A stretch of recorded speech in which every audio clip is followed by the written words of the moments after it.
Selamat malam. Baik, terima kasih atas waktu yang diberikan kepada saya. Pada kesempatan ini saya akan mereview buku ke-8 saya, mata kuliah Sosiologi Terapan dengan judul Penyalahgunaan Ekonomi Domestik.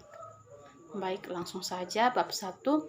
Kekerasan merupakan sebuah terminologi yang syarat dan dengan arti dan makna derita, baik dikaji dari perspektif psikologik maupun hukum, bahwa di dalamnya terkandung perilaku manusia atau seseorang atau sekelompok orang yang dapat menimbulkan penderitaan bagi orang lain atau pribadi atau kelompok.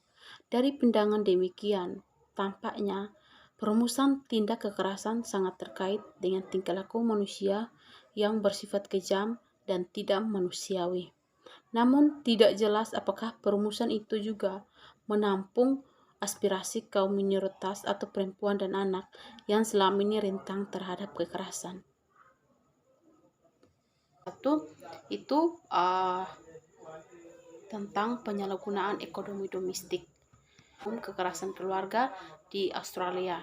Namun, kekerasan dalam keluarga masih dianggap sebagai kekerasan fisik yang menyerang keheningan seputar penyalahgunaan ekonomi yang mencerminkan kesulitan berbicara tentang uang dalam hubungan intim.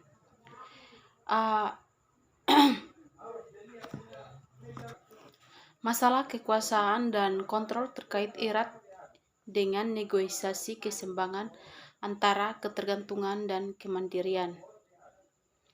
Uang juga dipandang sebagai pribadi yang khususnya di arus utama. Itu Anglo-Celtic masyarakat di Australia. Tetapi keheningan ini telah berkontribusi pada 2,2 juta singa betina di Australia yang mengalami efek dari kekerasan keluarga, dan pelaku tidak diminta pertanggungjawaban. Konsep populer kekerasan keluarga sebagai serangan fisik adalah didukung oleh fakta bahwa hanya komponen serangan fisik dari kekerasan keluarga secara langsung yang didiskriminalisasi di Australia. Pengecualian Tasmania, di mana pelecehan ekonomi dan emosional telah menjadi kejahatan sejak tahun 2005. Tetapi bahkan di Tasmania hanya ada sedikit kesadaran publik tentang penyalahgunaan ekonomi.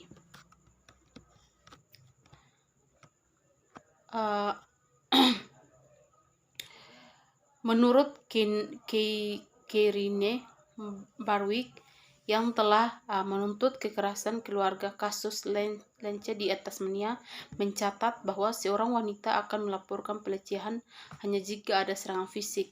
Jaksa yang mungkin menemukan ada sejarah panjang penyalahgunaan ekonomi.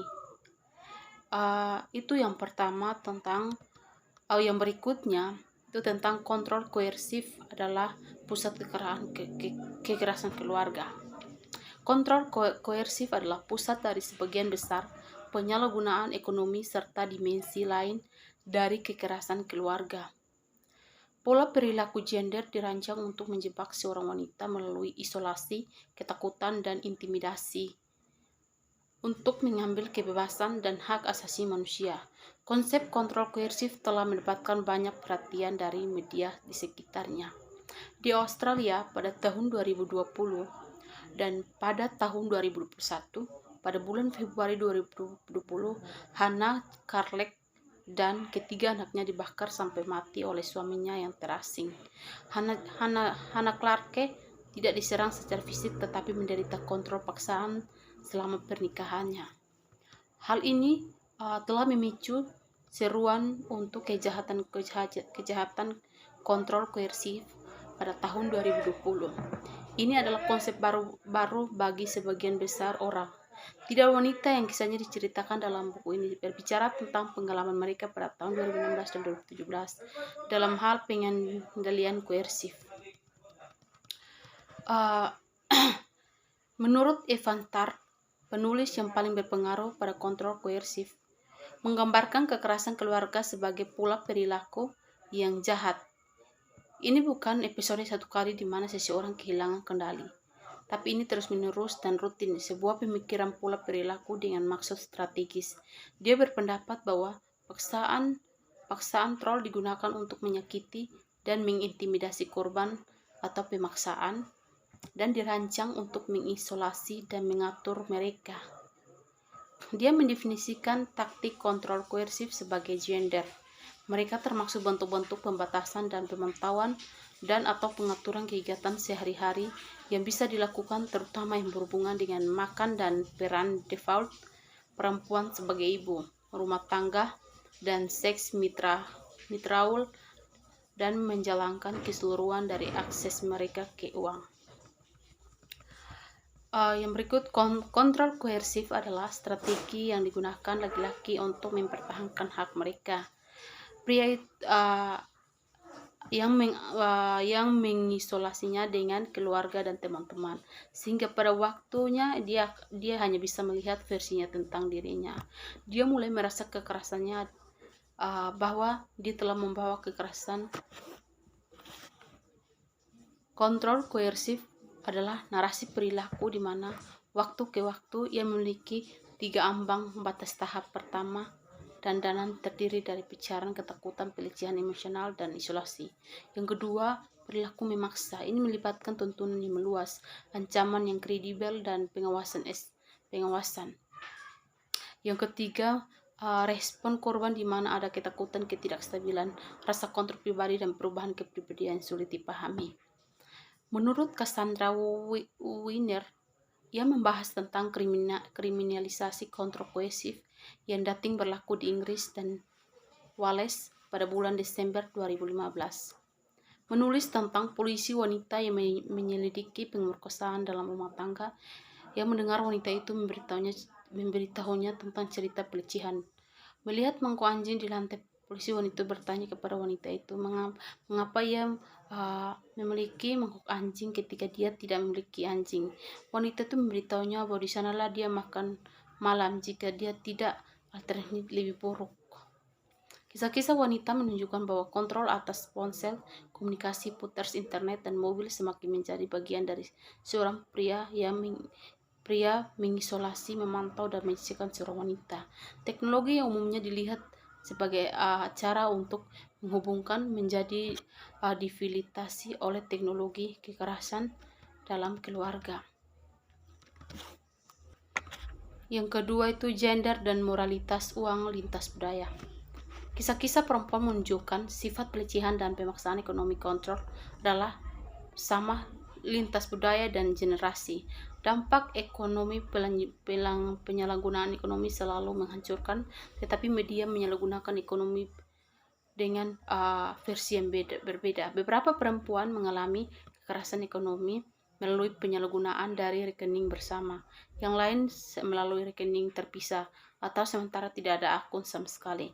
Kontrol koersif baru bukanlah sesuatu yang berada di praktik budaya di ruang tertentu.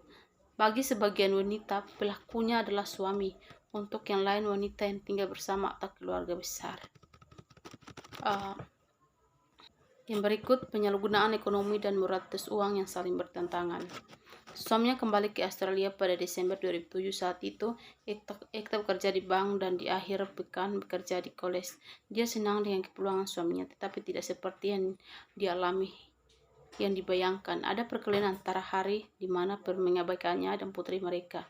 Suaminya menginginkan uang yang ada di rekening bersama. Dia akan terus bertanya, mengapa Anda menghabiskan $1 di sana? Pada tahun 2008, dia mulai bekerja, sewa dan biaya rumah tangga keluar dari salary. Dia mengirim semua gajinya ke rumah dan sebagian gajinya tanpa konsultasi. Ada moralitas yang saling bertentangan seputar pengiriman uang. Suami Ekta yang memprioritaskan kesejahteraan orang tuanya di atas istrinya dan anak perempuannya.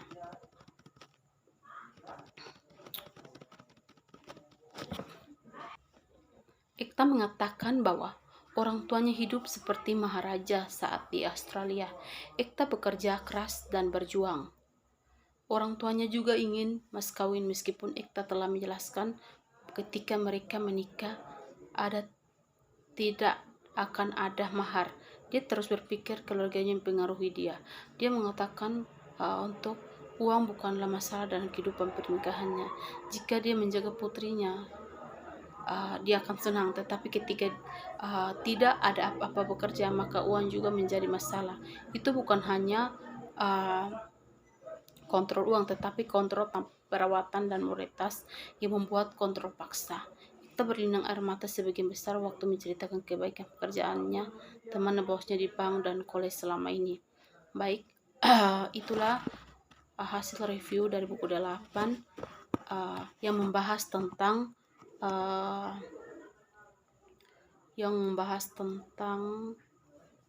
penyalahgunaan ekonomi domestik yang berada di suatu keluarga, yang dimana